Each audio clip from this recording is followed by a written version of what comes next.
ప్రభుదయం అనుదిన వాక్య ధ్యానమునకు స్వాగతం. మన ప్రభును ప్రియ రక్షకుడైన యేసుక్రీస్తు వారి అతి శ్రేష్టమైన నామములో ఆంధ్ర ఈవెంజలికల్ లూథరన్ సంఘం అబుదాబి పక్షమున ఉదయకాల శుభములు మీకు కలుగొనగాక. తిమోతి 2వ పత్రిక 2వ అధ్యాయం 21వ వచన భాగము.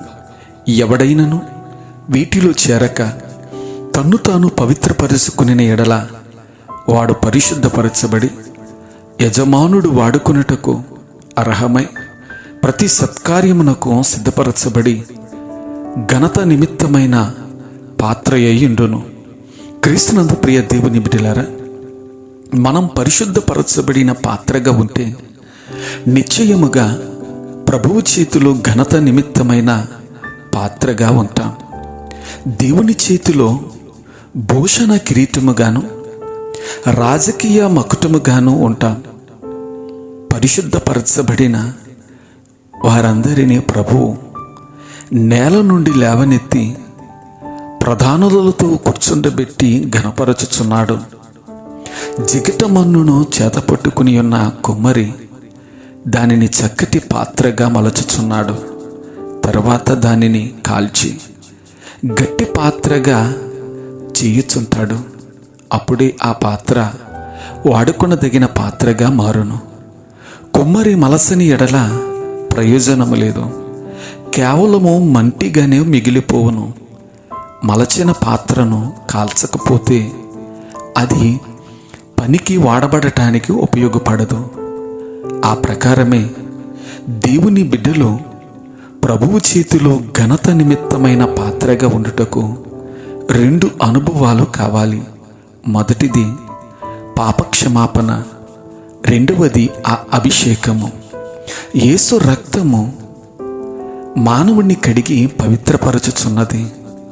అభిషేకము వానిని అగ్నితో దహించుచున్నది. పాపక్షమాపణ, రక్షణ నిశ్చయత మనలను పరిశుద్ధతలో అభివృద్ధి చెందగలిగినట్లుగా మార్చుచున్నది. విజయవంతమైన జీవితము జీవించుటకు సహాయపడుచున్నది. గనుక ఆయన పవిత్రుడయున్న ప్రకారము మనము కూడా పవిత్రులుగా ఉండవలనని ఆయన కోరుకుంటూ ఉన్నాడు. గనుక నేడే పరిశుద్ధపరచబడుటకు ఆయనకు మనలను మనము అప్పగించుకునే వారముగా ఉండాలి. పాత్రలను తయారు చేయుట, గట్టిదనము కొరకు కాల్చుట ఇది ఒక ప్రక్రియ.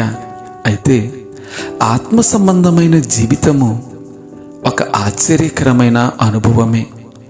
కానా అను ఊరి వివాహములో యేసు తల్లియగు మరియా చెప్పినటువంటి మాట, ఆయన మీతో చెప్పున్నది చేయుడి. ఆ ప్రకారము పనివారు 6 రాతి బాణలను అంచుల మట్టుకు నింపారు. అప్పుడు ప్రభువు నీటిని రసముగా మార్చెను. క్రీస్తు చెప్పిన ప్రకారము చేసినందున అద్భుతము జరిగెను. మనమందరము క్రీస్తు యేసు శరీరంలోని అవయవాలమై ఉన్నాము. క్రీస్తు తానే ఆత్మస్వరూపిగా మనలను నింపుచున్నాడు. ఆ సంఘము ఆయన శరీరము.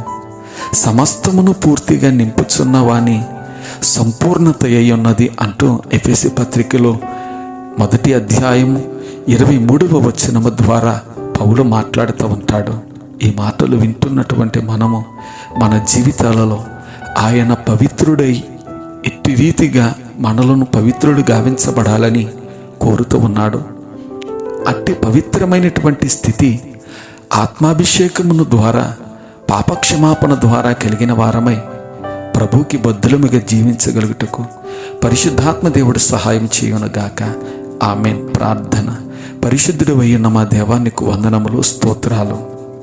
నీ ఉన్నతమైన పవిత్రత నా తండ్రి మాకు ప్రసాదించి నీ వాడుకొనదగినటువంటి పాత్రగా మా జీవితాలను మలచి నీ మహిమార్థమై జీవింపచేయమని ప్రార్థిస్తావన్నా.